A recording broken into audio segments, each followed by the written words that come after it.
ইসরায়েলের তেল শোধনাগারে ভয়াবহ অগ্নিকাণ্ডের ঘটনা ঘটেছে।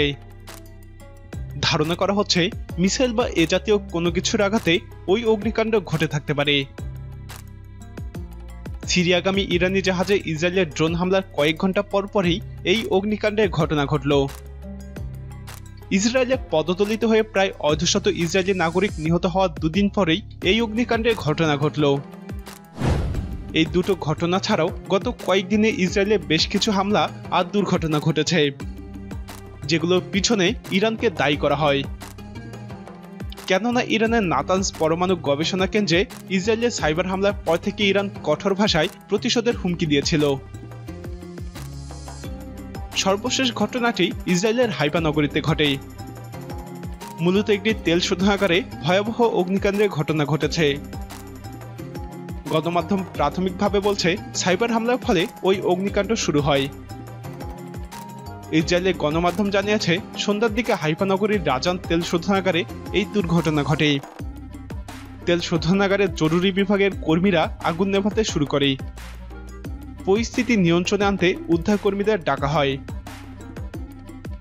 ইসরায়েলের জেরুজালেম পোস্ট পত্রিকা জানিয়েছে বাজান শোধনাগারে একটি ক্ষতিগ্রস্ত পাইপ থেকেই আগুনের সূত্রপাত হয়। যদিও বাইরে থেকে হামলার কথা বলা হয়েছে বেশ কিছু প্রতিবেদনে।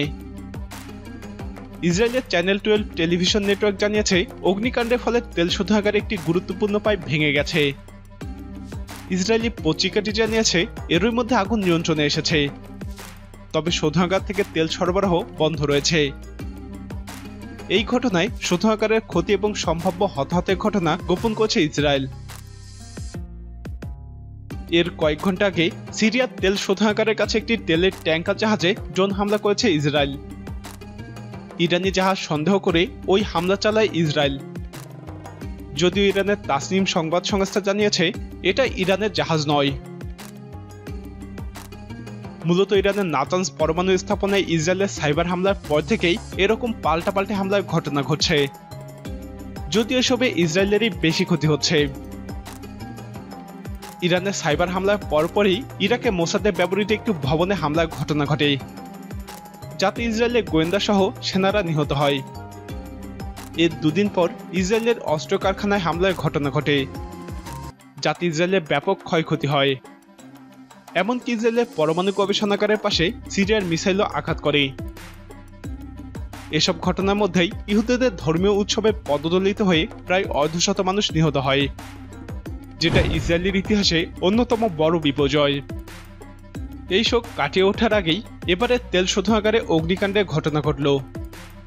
এতে করে ইসরায়েলের তেল উৎপাদন বন্ধ হয়ে শিল্প এবং বাণিজ্যের ক্ষতি হতে পারে। প্রিয় দর্শক, ইসরায়েলের একের পর এক বিপর্যয়ের পিছনে কি সত্যি ইরানের হাত রয়েছে? আপনার মতামত কমেন্টে জানান। এই ভিডিওটি ভালো লাগলে লাইক বাটনে ক্লিক করুন। এরকম আরো আপডেট পেতে আমাদের চ্যানেলটি সাবস্ক্রাইব করে আমাদের সাথেই থাকুন।